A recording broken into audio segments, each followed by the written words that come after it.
नमस्कार मैत्रिणींनो, मराठी ICDS रायगड या चॅनलवरती सर्वांचे स्वागत. पोषण ट्रॅकर ॲपमध्ये अंगणवाडी इन्फ्रास्ट्रक्चरची माहिती भरायला सांगितलेली आहे. तर ती माहिती भरण्यासाठी बऱ्याच जणांना अडचणी येत आहेत, त्या संदर्भातला हा व्हिडिओ आहे.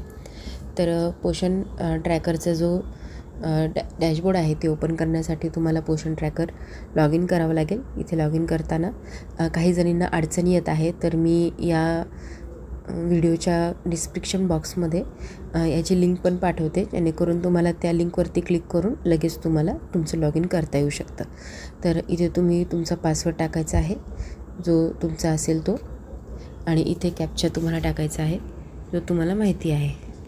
हे लॉग इन करणं सगळ्यांना जमतं आहे. फक्त एवढं लक्षात घ्या की इन्फ्रास्ट्रक्चरची जी माहिती आहे ती माहिती फक्त अंगणवाडी सुपरवायझरच्या डॅशबोर्डवरती आहे. CDPO लॉग इनवरनं जर का तुम्ही तुमच्या बिटाची कामं करत असाल तर ती आता तुम्हाला करता येणार नाही.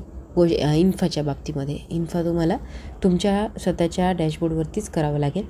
ज्यांच्याकडे सुपरवायझरचे डॅशबोर्ड नाही आहेत किंवा त्यांचा ID पासवर्ड विसरला असेल तर CDPO लॉग इनवरती जाऊन तुम्ही युजर्समध्ये जाऊन ते पासवर्ड चेंज करू शकता आणि त्याप्रमाणे तुम्ही तिथे लॉग इन करू शकता.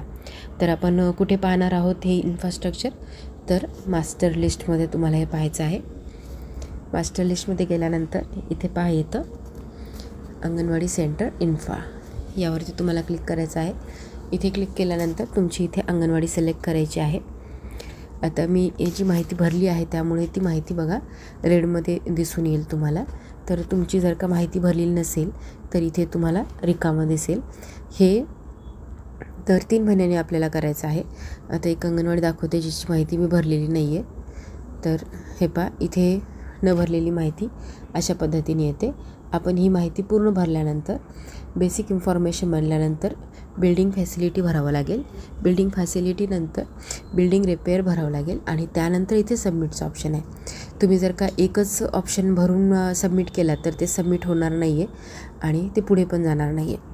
बेसिक बिल्डिंग रिपेअरचा जो ऑप्शन आहे तो भरल्यानंतरसुद्धा हा जो सबमिटचं बटन आहे ते डार्क होत नाही, कारण आपण इथे वरती कोणतीच माहिती भरलेली नाही आहे. सर्व माहिती ही कंपल्सरी आहे. इथं लिहिलेलं आहे पहा की प्रत्येक कॉलम हा तुम्हाला भरावाच लागणार आहे, तो रिकामा ठेवता येणार नाही आहे. सर्व कॉलम भरल्यानंतर इथे सबमिटचं बटन आहे, ते सबमिटचं बटन क्लिक केलं की तुमची माहिती सेव्ह होऊन जाणार आहे. तर अतिशय सोप्या पद्धतीने अंगणवाडी सेंटर इन्फ्रास्ट्रक्चरची माहिती ही आहे. ही प्रत्येक 3 महिन्यातून आपल्याला बदलता येते. तिथे आपल्याला मेसेज पण येतो की आता तुम्हाला पुन्हा 3 महिन्यानंतरच ही माहिती बदलता येईल. ही माहिती लॉक होत आहे. तर अशा संदर्भात लॉक झाल्यानंतर जी माहिती आहे ती कशी दिसते, तर ही अशा पद्धतीने दिसते. ही माहिती लॉक होते. इथे पहा खाली काहीच येत नाही. आणि शेवटचं कॉलम आपण बघूया बिल्डिंग रिपेअरचं. हे पहा इथे काही येत नाही. तर अशा पद्धतीने तुमची माहिती भरलेली आहे की नाही ते दिसून येईल. आणि तुम्हाला इथे लास्ट अपडेशन पण दिसतं बघा की 26/8/24ला अपडेट केलेलं आहे. आता हे 3 महिन्यानंतरच तुम्हाला अपडेट करता येऊ शकतं. तर अशा पद्धतीने अंगणवाडी सेंटर इन्फाची माहिती तुम्ही भरून घ्या आणि ती भरायला सोपी आहे. समजलं असेल अशी आशा करते. धन्यवाद मैत्रिणी.